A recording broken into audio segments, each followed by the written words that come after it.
Hi, this is Billy D. If you enjoy this podcast, please like and subscribe. Let's grow NAI basketball. Thank you.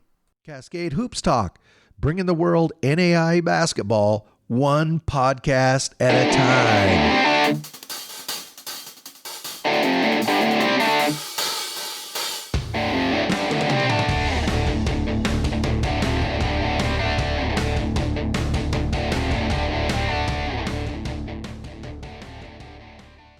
Hey, welcome to Cascade Hoops Talk. Today we're going to go to Southern Oregon University.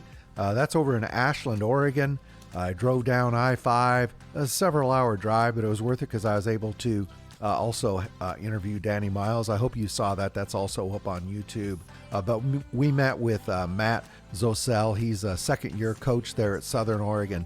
Southern Oregon and Oregon Tech have a long history. They're only 60 miles apart. You have to drive. We call it going over the hill. I spent many a late night with my dad driving back from some torrid basketball games. There's a huge rivalry between Southern Oregon and Oregon Tech, and I don't care what the records were. That's one of those games that you always knew was going to be entertaining. And then to kind of cap the evening off, 8 times out of 10, you had to drive back home over the Cascades in a blinding snowstorm or an icy highway. The road gets up to about 5,600 feet as you head back into Klamath Falls. But those were always fun times. Still to this day, I really look forward to the Southern Oregon game. It was always made a little sweeter because Danny Miles, who coached at Oregon Tech for 45 years, he was a Southern Oregon alumni, as was Mike Pazan, who was Danny's assistant for many years. He also was an alumni of Southern Oregon. So some great games, some great rivalries, but really enjoyed my time with Matt Zosel. Thank you very much to Southern Oregon for hosting me and giving me the time to do this interview. I hope you enjoy it. This is Matt Zosel. He's the head men's basketball coach, Southern Oregon. Cascade Hoops Talk, Billy D. Hey, I'm here with Matt Zosel. He's the head men's basketball coach, Southern Oregon. You pronounce your name. I want everybody to hear you pronounce your name. It's Zosel. Kind of rhymes with Cosell. Zosel, yeah. Okay. Zosel's fine too, though. We're not real picky. I like to get it right, though. Yeah, it's Zosel. Okay, Zosel. So, Matt, you're coming into your second year. Before we talk about that, we got to talk about Coach McDermott, absolute legend here. We lost him over the offseason. Talk about Coach McDermott, what he meant to Southern Oregon, what he meant to you. Meant a lot, and he really built this place and really got it going, and his impact is felt all the time. I talked to Jan last week. Yeah. I talked to a lot of the alumni, and I think it's, I don't think it's a person that's going to be forgotten around here. And it's also one of those things that, we were talking about. Coach Miles was in here before, and just what he was talking about makes you really reflect on the important things in life. And certainly the experience with Coach over the last 18 months has really helps you keep things in perspective and focus on what's important. We're sitting here in the offices in the Lithia Center. What's the correct name of this building? Lithia Motors Pavilion. Lithia Motors Pavilion, a beautiful gym right across the hallway from us. Every time you walk in there, you should think of Coach McDermott because his success and what he brought with the basketball program really made this possible. For sure. And we've got the painting. I don't know if you noticed, if you walk into my office, there's a little tribute up to him, and It's got all his wins and all the seasons coached. And, truly not a day goes by I don't think about him. The last time I saw a coach was when Oregon Tech came over for the regular season game last season. It surprised me. He came in, he sat behind the Oregon Tech bench. It was nice to see him. I didn't realize we'd lose him as soon as we did. But he really loved the rivalry, that Oregon Tech, Southern Oregon rivalry. He loved it, didn't he? It's a great rivalry, and he did love it. And obviously a ton of mutual respect between Coach Miles and Coach McDermott. Recruiting the same guys a lot of years, and just battling. But he definitely, it's a special small college rivalry, and he loved it. Yeah, what is it? The softball teams have played for the national championship 2 out of the last 3 years, I think. Yeah. Oregon Tech, and so two schools 60 miles apart. Yeah. That's pretty crazy, isn't it? Of course, Southern's got the better of them both times, but Yeah, no, it is. It's a it's a cool rivalry. I was at my stepson's golf tournament, and he was paired up in a foursome with a freshman from Oregon Tech. And so I was just kind of making small talk with the parents and kind of explaining, it's a rivalry like Southern Oregon OIT, but it's a very friendly gentleman's rivalry. And they were just such a great family to talk to and to be around for a weekend of watching golf. And, it's a rivalry, but we feel like our players are very similar kids. yeah. And Justin's a very good friend, and it's a rivalry in truly the most respectful way possible, and I think you've had a lot to do with kind of cooling off some of the overheat a little bit on the rivalry. I was really taken back when we were at LC State, and you guys had played early at Walla Walla, and you came over and sat behind me, which that's mistake number one. Nobody wants to sit near me at a basketball game, but that was that. And then you and I talked for quite a while. I mean, and you said something I'll never forget. You said it's a cool rivalry, but we don't have to hate each other. Yeah. I mean, I've never understood that. Like, there's so many coaches in our league that, I mean, I'm going to do everything I can to beat them, but I also know how much time and how much work they put in. And, we all know what we're going through, there's, in some ways, there's not a lot of, sometimes there's some real pain when you beat a friend, or you lose to a friend, either way, it's like, there's very few guys we play that I, can't think about, man, I know how you feel, and it's tough, I will say at the national tournament, the conference teams have always done a good job. The fans have overlapped and made sure that other teams in the conference, when they're playing, that everybody packs in and is their fans. I think the conference has done a good job of that. Yeah, and I think especially with Oregon Tech and Southern Oregon, we just had very similar type kids. I mean, we have great kids, great student athletes, and so it's easy to root for each other. So you're talking about the league. Last season, the league was down just a little bit. I think everybody can admit that. Outside of obviously College of Idaho's a national champion, but I've been kind of making my rounds to teams in the league and talking to coaches. I think the league's gonna be tougher this year. I'll take your word for it. I mean, I'm so locked in on our team. I haven't had, much of a chance to really examine rosters and worry about everyone else. I mean, I know there's enough continuity with some really good programs. Yeah. There's going to be some good teams. So you're one of those teams, that's going to come into the season as an unknown. So you lose 4 out of 5 starters. Yeah. Eastern lost their starting bunch. Warner Pack lost a bunch of guys. There's a bunch of teams that are going to really be reloading, and we're not going to know what they have until they toss that game up in late October. That's true. So how do you feel coming into the season?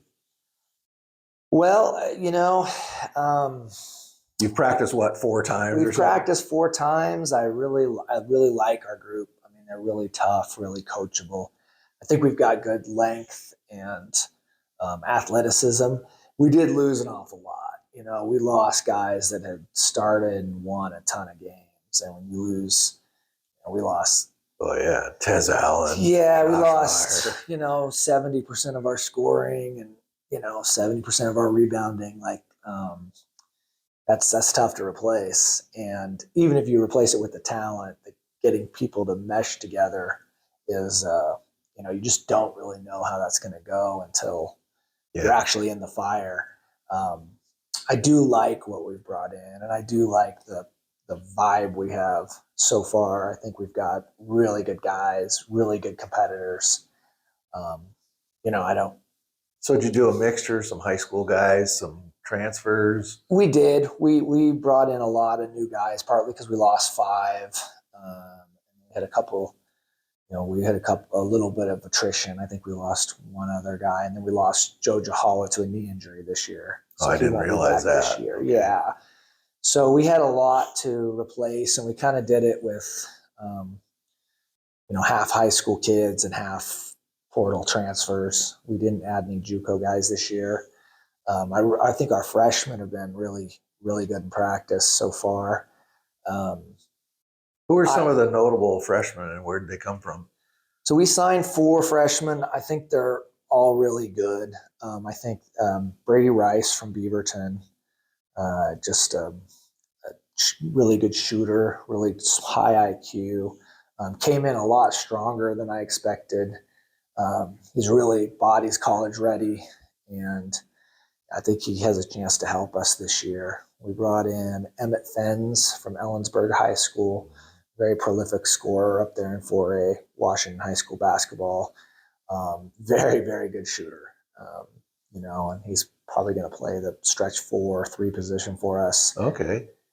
And I don't know, I don't know if he's ready to bang at the 4, and I don't know if he has caught up with the offense enough to play the 3, but he's going to be a very, very good player. And there's a good chance if we need shooting, he'll see the floor early.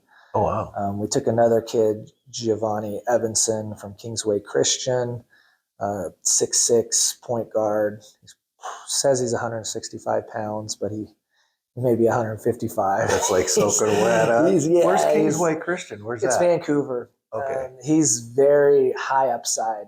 Like, he's going to be can really pass the ball well, can really shoot the ball well. We recruited him knowing we were going to redshirt him. But I think with a year waits, I think he's going to be a very good player. And then our last, Theo Reed from Douglas High School down near Reno. He's a 6'9" kid, just a high motor, great competitor, shot blocker, great defender. Still a little bit raw skill-wise. So I think he's another kid that'll probably see a red shirt, and then I think he's going to be very good for us. Everybody talks about when a kid comes in, especially a freshman, a real true freshman, comes into the NAI to the Cascade Conference, the uphill battle that they normally have. What are the things, because I'm not a basketball coach, right? What are the things that make that so hard? I know I see that look in their eyes, but what is it that makes it so tough? I think it's a couple things. And one of the biggest things that I think people might not think of is just the role change. A kid comes in, they were usually a star player. They're used to freedom to shoot, freedom to put the ball on the floor, freedom to be be the player. And then I think it's tough, it kind of is it's a confidence hit when you're playing with other guys and you're struggling to find your role. Like, it's easy to be not aggressive enough because you're trying to fit in and not step on toes. And then it's easy to be too aggressive. Yep. And it's hard to find that sweet spot just without just minutes on the floor, without just playing with guys and getting used to the flow of the game. It's really hard to figure that out early. Obviously, strength, that's another one. There's a big difference. Coaches would tease me that we're the oldest team in college basketball last year, and we just got older this year. So, we got a lot of 24, 25, we got 30-year-old. Like, it's hard for an 18-year-old to come in and really be physically ready against that. Yeah, so I swear Tez and Josh Meyer had been around the conference forever. Yeah. They were. Yep, they're old guys. So when you go out, you said you didn't hit the JC, but you got the transfer portal. Where'd you pick up guys from? So we picked up a 6'7", kind of a 3'4" from Eastern Washington, Jordan Beaning, who's, it's going to be great for us. He's even if he doesn't score that much, even if he doesn't, put up big numbers, he's just so smart and so tough and such a great teammate. That he's just really, I really hope he goes into coaching because he'll be a great coach. But he's really, integrated well with everybody and really helps tie the team together. And I think pairing him up with Don McGarvey. I think we're going to be tough in the post. We got Eton Collins, who was at Lewis and Clark State most recently, but he tore his ACL and didn't play. And he won't be eligible until winter because he graduates. So after Christmas, yeah, there's a 1-year transfer rule within conference. And I recruited him to Lane back in the day from Federal Way High School. He's just a dog and a winner and just tough rebounder, better 3-point shooter than people think. Yeah, okay. Like, I just think he's just exactly what I wanted to recruit. So we're pretty fortunate getting him. And then we brought in Ethan Blythe, who played with me at Lane Community College, transferred from Arizona Christian. He didn't get a lot of playing time at Arizona Christian. Isn't going to blow anybody away with his numbers, but he's just another one of those guys that I think's a winner. Just a solid hooper. Yeah, just tough and competitive, and wants to win more than anything else. So, we brought in. We expect those 3 guys are going to help us quite a bit with our returners. So, you talked about Lane. You came down here from Lane, but you've been around a bit. But you came back last year, this year, alma mater, coaching in the Cascade Conference as a head coach. What surprised you, and what pleased you? What did you find that you thought, man, I didn't know this was going to be so hard? What is something that you thought, I thought we did really well at that? Well, the travel was a surprise to me. The back-to-backs and the long bus rides and the necessity of being a deep team, and the necessity of having 9 and 10 guys that can really win games. I've always kind of believed in that, but it really was a surprise how hard it is to win the second night after an emotional first game. Yeah, whether tough. you win or lose, if you have an emotional dogfight that first game, that second night you're just not going to have the same energy, and it's gonna take reaching down your bench to find some spark. And that part was surprising. I think the pleasant surprise for me was just how great our team got along last year. We had a mix of the old regime and the new guys, and the transition was really seamless. Easy group to coach, fun group to coach. There wasn't one day I showed up and was like, I every day I'm like, I can't believe I get to do this. I love my job. So that was probably the pleasant surprise. The book on blending a team is that it's really, really tough. I mean, we were talking about that before we started here, is bringing tons of gifted athletes, but then trying to get them to play as a team is considered one of the toughest coaching jobs there is. So what do you think made that team last season so tight? Well, I think, Coach McDermott recruited great people that wanted to win. And I think, we were bringing in a lot of new people, but they weren't new to me. They had been with me for a few years, and I knew they wanted to win. I mean, I knew we were bringing, I knew Cole McInich and Don McGarvey and even Will Graves, because he had played for me. I knew, that winning was the most important thing to them, and they were all willing to sacrifice, shots or minutes if it was going to win. And I think Coach Mack's group was the same way. So, then when it's time to go out on the floor, and if everybody has that philosophy, it's pretty easy to do some good things. Tez Allen's one of the toughest warriors I've seen play in this conference. Oh, for sure. I mean, he just had that look in his eye, and of course he was strong enough to make it work, but he just backed guys down and just will baskets. Yeah, I mean, it's going to be probably a little odd for the hardcore Cascade Conference fans seeing a SOU team without Tez. It's been a while. Yeah. And, I only had him 1 year, but he's definitely one of the best workers, best leaders I've had on any team. And it's big shoes to fill. Talk about how they're treating you here at Southern Oregon. You come back home, you played ball here. You went out, you did some other things, and you've come back. Has it been what you expected? Yeah, it has. It's like I said, there's not a day that I wake up and come in the office that I don't think I can't believe I get to do this for a living here. Work with great administration, obviously great other coaches. We won 2 national championships last year in softball and women's wrestling, and both Gabby and Jess are right next to my office. So you have a lot of high level coaching talk about culture and about planning, every day. And so I think the atmosphere is great, and we bring in great kids. It's going to be a really fun day-to-day experience for sure. So Matt, coming into this season, going to be a bit of an unknown. What would you say are 2 or 3 things that are key or that you believe you have to make happen to have a good season? Yeah, I think we got to shoot the ball. We don't have a lot. I did the numbers the other day, and of our returners, we shoot the ball 27% from 3. So that's why I think the freshmen may have a chance to play. I'm pretty confident with this group that we're going to defend, we're going to rebound, we're going to share the ball, but you gotta make some shots. Yeah. And so that's the biggest thing on my mind. I think that's the biggest thing that could trip us up a little bit.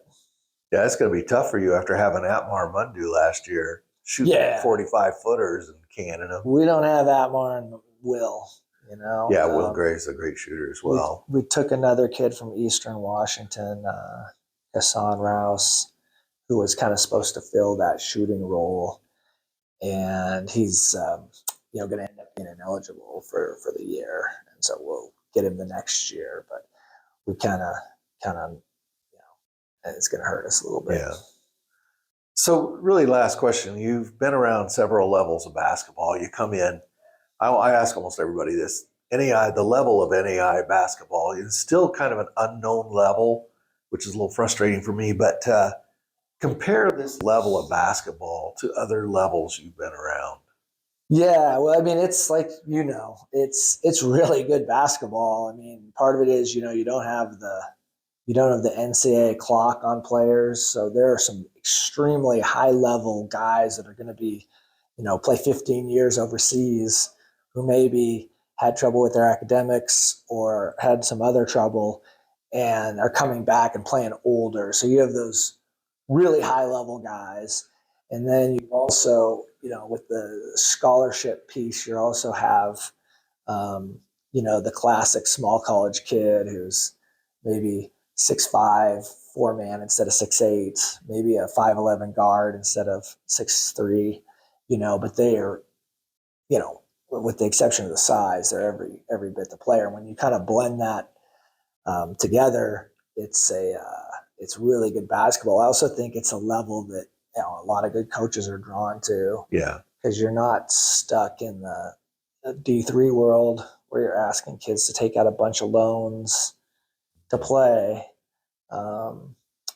And I mean no disrespect to D3 because I was at that level, but I do think it is tough when your tuition $60,000 and a kid wants to be a teacher. It's hard to recruit that kid and really feel good about him, forking over the money. And then I think it's I think also it doesn't have the crazy, external pressure that some of the D1 stuff has. You can focus a little more on coaching, so you kind of end up with some really, really good basketball coaches that I'm sure Colby Blaine could do it at a higher level. Absolutely, yeah. But Austin Johnson, those guys, awfully good, but it's kind of like you look at quality of life and the ability to spend more time on coaching and less time on the superfluous stuff, and so they choose to be here.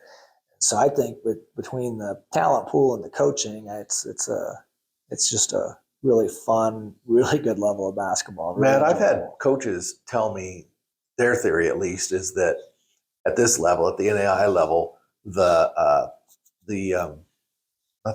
efficiency, the fundamentals, the guys are better fundamentals wise. They're just not as good as athletes, but they're a lot of times better quote unquote basketball players. years. Yeah, I mean, there might be something to that. I know that right or wrong. I mean, the biggest, the first consideration is always for me is always frame. I mean, if you're not big enough, you'll get overpowered, and not athletic enough, you'll get overpowered. And I think it's a little more stark, like at the Division I levels. Yeah, okay. Like you just have to have that.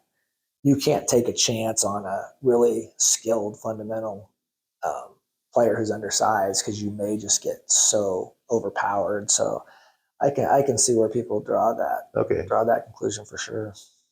Well, Matt, wish you luck as you enter the season here. I appreciate you taking the time. I really appreciate everything you do. Let me use this room today. Absolutely. Danny earlier, so yeah. Thank you very much. That's Matt Zosel. He's the head men's basketball coach at Southern Oregon. Thank you, Matt. Hey, thank you very much to Matt Zosel, head men's basketball coach there at Southern Oregon, as well as the Southern Oregon staff. They were very accommodating. Thank you again. Hey, please like and subscribe. Let's grow this podcast. Let's grow NAI basketball. I hope you enjoy this podcast. I certainly appreciate all the feedback I've gotten. I can't wait for the season to start. Anyway, stay tuned for more podcasts as we continue our preseason interviews, and I'll see you again in just a couple days. Thank you very much for supporting our podcast. Please like and subscribe. Get out to your local NAI school because NAI basketball is the best entertainment value in America.